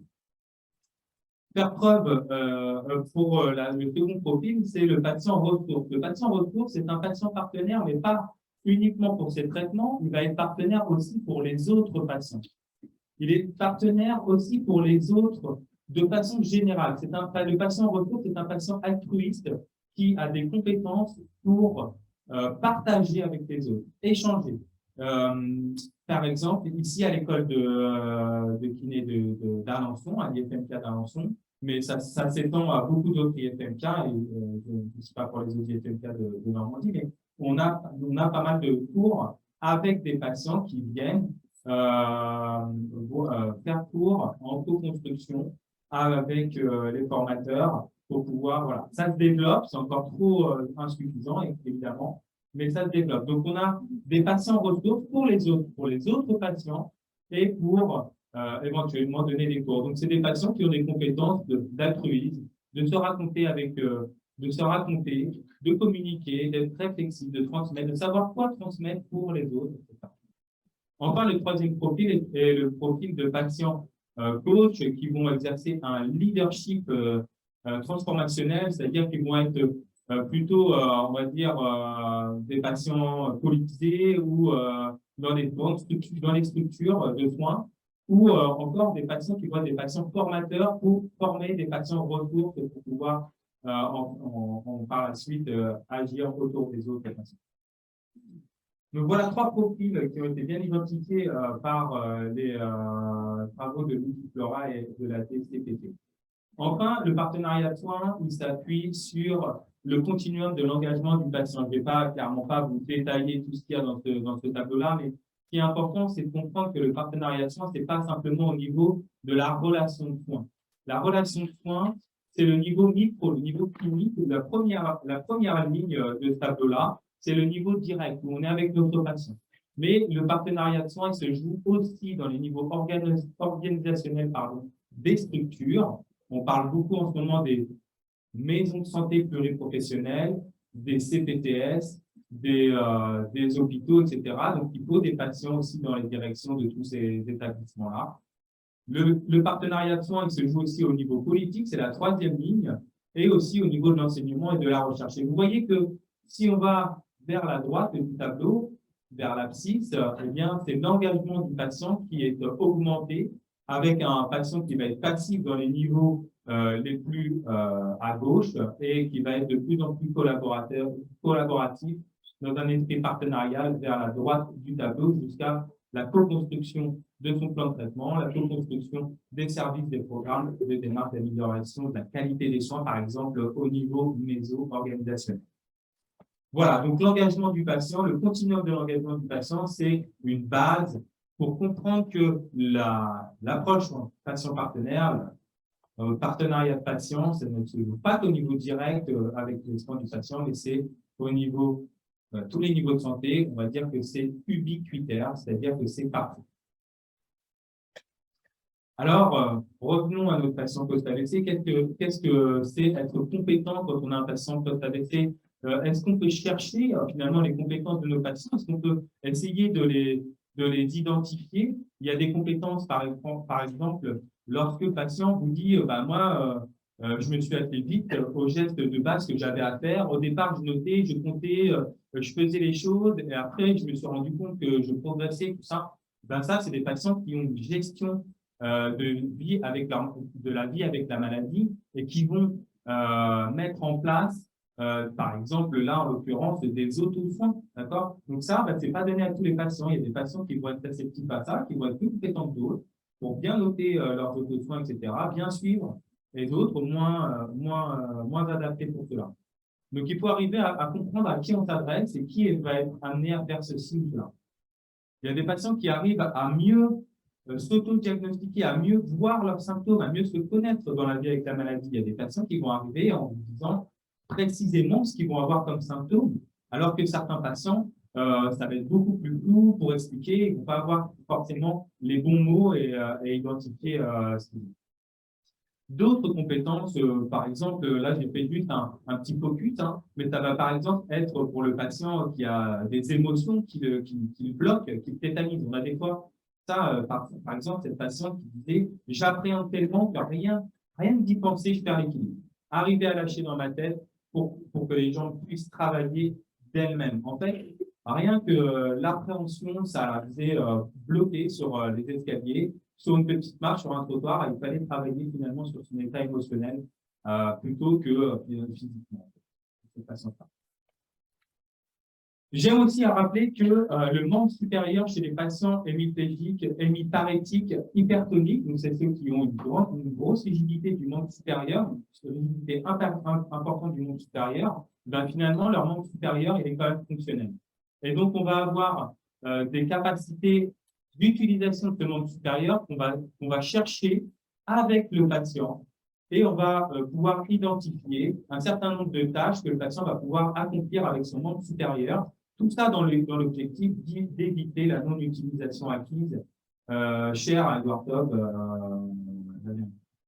Donc, par exemple, bah là, vous avez une main d'appui qui sert non seulement pour tenir un livre, mais aussi pour tenir un capot. On peut avoir aussi une main qui peut serrer un verre, ou voilà, lui, il pouvait vous démontrer plein de façons de faire parce qu'il était très compétent dans la recherche de l'utilisation de son membre supérieur hémiparétique. Et donc, c'était très intéressant de faire ce travail-là d'identification et de partage finalement avec les autres patients.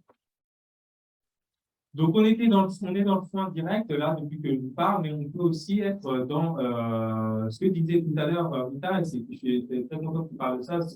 Ça fait écho à ce que je vais proposer là, c'est les séances de kinésithérapie collective. Nous, on a pu faire une étude avec Delphine Billet, ma collègue ici à Alençon, autour de l'apport des patients expérimentés lorsqu'on les met en séance collective avec des patients novices. Et en fait, le fait de mettre les patients entre eux va permettre une émulation, va permettre une amélioration des compétences de chacun. Chaque patient, quand le patient novice va trouver d'autres solutions techniques à ces problématiques, par exemple des façons de s'étirer que le patient partenaire va lui proposer, ou des façons de monter les escaliers, ou des petits tips lorsqu'il bloque. Mais aussi le patient partenaire progresse parce que il se sent utile en fait envers son père. Et donc en fait c'est un cercle vertueux que de mettre des patients ensemble. Après il faut bien identifier les patients les patients qu'il faut mettre ensemble, faut pas non plus mettre n'importe qui avec n'importe quel autre patient. Faut une certaine forme de pool de patients pour pouvoir avoir ça, grand nombre de patients pour pouvoir les associer les uns aux autres. Mais c'est un cercle vertueux entre le patient partenaire et le patient novice. On a de multiples actions autour du partenariat de soins qui ont déjà été réalisées. Par exemple, au moment du Covid, on a réalisé des fiches d'autorééducation avec, encore une fois, avec la filière AVC Normandie et des patients partenaires qui nous ont partagé leur rééducation à la maison au moment de ce Covid. Et donc, on a partagé ces fiches qu'on a diffusées par la suite sur le site AVC Normandie et aussi aux URPS, MK, etc. Le patient partenaire, c'est aussi le patient partenaire pédagogique avec cette publication qu'on a pu réaliser avec Delphine, avec une grande satisfaction des étudiants kinésithérapeutes lorsqu'on fait des cours avec les patients. Et donc ça, c'est aussi une perspective que de mettre en place des cours avec des patients dans les IFMK et dans la médecine de façon générale pour avoir le point de vue des patients. Ce matin, j'étais encore en visio à Rennes avec une patiente partenaire paralysie cérébrale avec qui on a fait un cours. Et c'était très riche. Et encore une fois, avec le questionnaire de satisfaction, on se rend compte que les étudiants sont largement devant.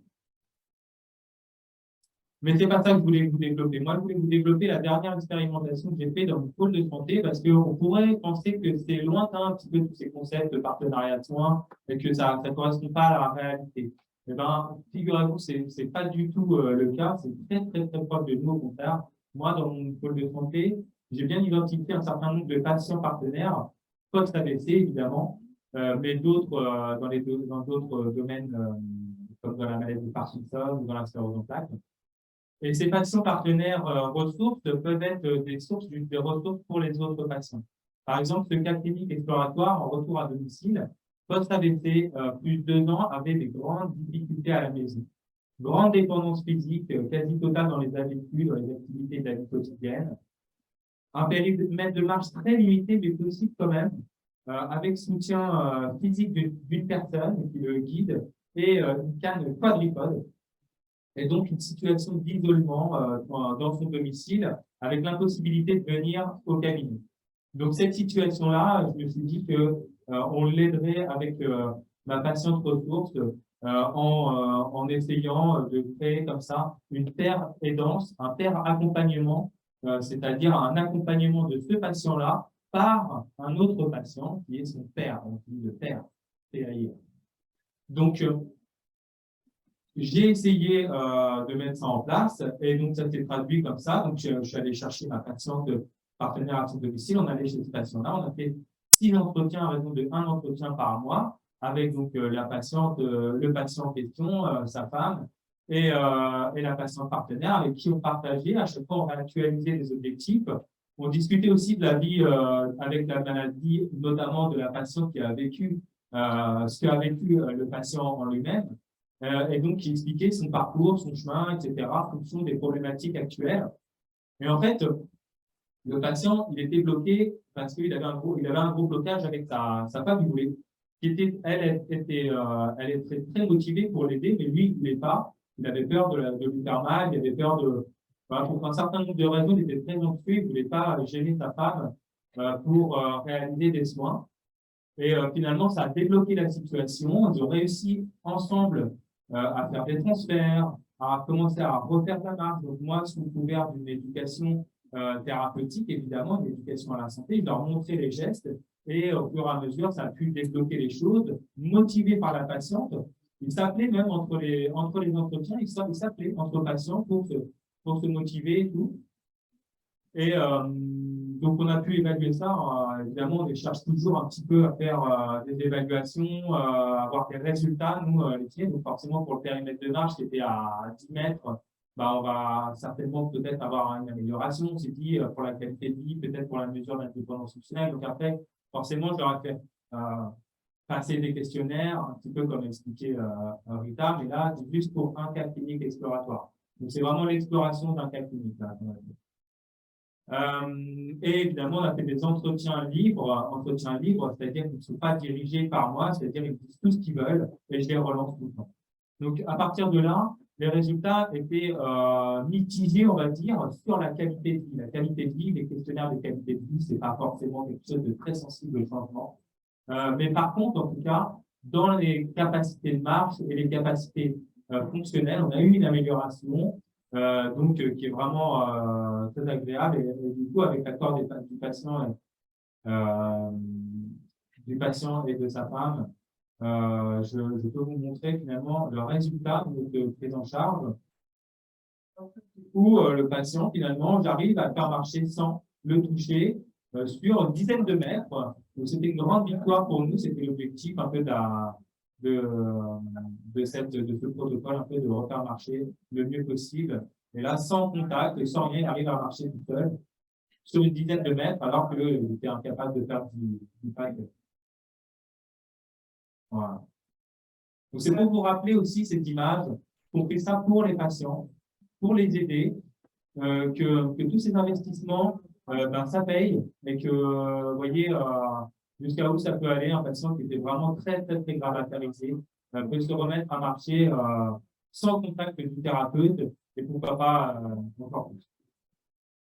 Voilà, donc après, bien évidemment, ça a des limites, je suis obligé de leur prévenir pour l'aider à faire demi-tour, parce que là, c'est un demi-tour, c'est voilà, donc c'est aussi, ça remet les idées en place dans le sens où tout ça, c'est dans l'intérêt supérieur du patient.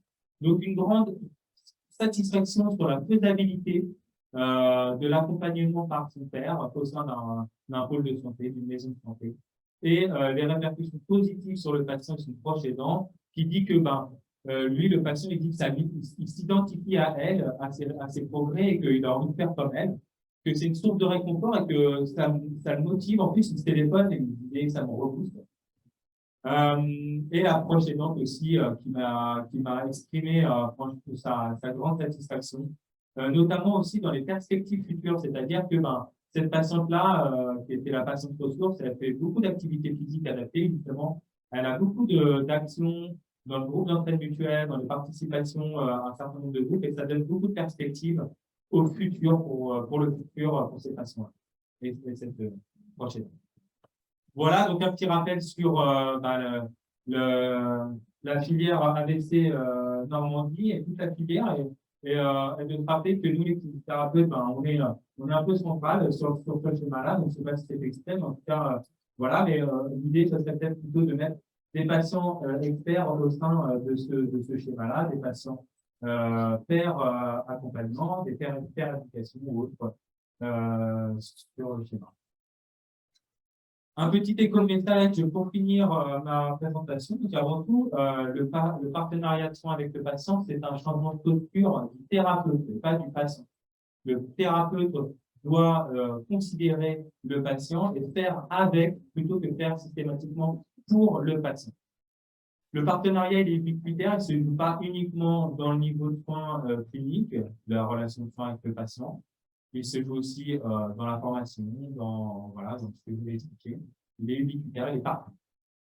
Et enfin, ce que je vous ai proposé, c'est tout simplement des exemples. Dans toute la France, le partenariat de soins se met en route par des actions, par exemple des actions de péréquation, plein de formes d'actions. Mais ça reste surtout une perspective pour l'avenir qu'il faut, je dirais, s'accaparer, et particulièrement pour vous, les jeunes qui nous écoutent. Voilà, donc moi j'ai fini ma petite présentation, je vais arrêter le partage d'écran. Et puis si vous avez des questions, Merci Bastien pour ce retour d'expérience qui est très clair. On a effectivement le temps pour quelques questions dans l'amphithéâtre à Alençon.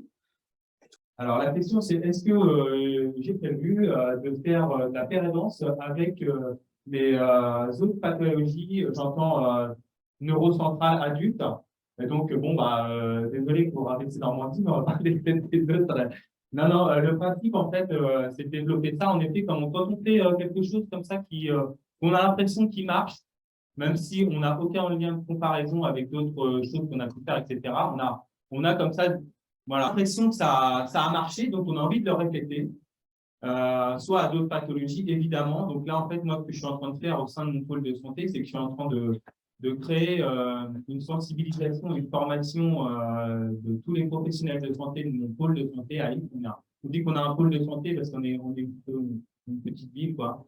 Mais dans les maisons de santé, dans les CPTS, pour intégrer la pérédance. Et donc, oui, l'idée, c'est de rendre ça à d'autres pathologies neurologiques, mais aussi à d'autres pathologies globales. Par exemple, on a l'idée de commencer par les parcours de PMA, par exemple, ça n'a rien à voir avec la kiné, mais voilà, il y a plein d'endroits de la médecine comme ça où la pérédance, la pérémulation peut être mise en place et très intéressante. Et donc, en rééducation, clairement, ça a vraiment sa place. Maintenant, il faut aussi tomber sur les bons patients ressources. Il faut aussi avoir des gens motivés avec toi. Donc, voilà. D'autres questions? Par là, non? Par là? Non? Regardez vos chaussures. Vous êtes stocké au paradigme? Non? C'est bon? Bon, c'est bon pour moi, Corinne. Éventuellement, j'aurais une question ici depuis le 27, si c'est possible. Eh ben, on y va, la question du 27. Oui, bonjour, merci. Est-ce que le processus identificatoire qu'on retrouve dans le père aidant, finalement, n'est pas un obstacle au deuil de soi?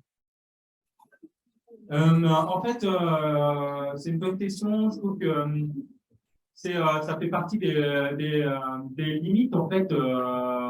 Mais en fait, le principe, c'est il faut quand même cadrer les choses, notamment dans le recrutement des patients partenaires.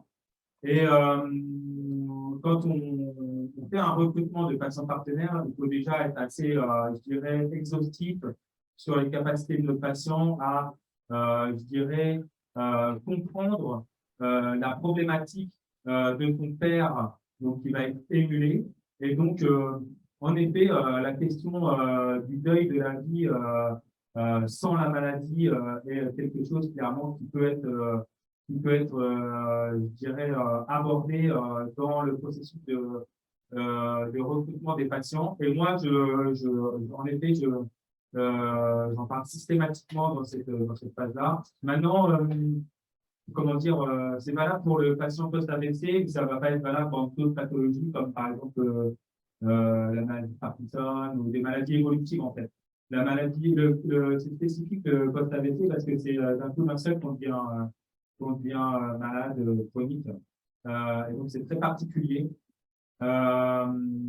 Malgré tout, comment je vais dire, je pense que l'identification au père est justement un plus dans cette étape du deuil, parce que finalement, ça montre que le patient est résilient, d'accord, et finalement, il y a une vie après le handicap, et donc finalement, ça aide les gens à passer ces étapes du deuil, à pas systématiquement vouloir revenir comme avant.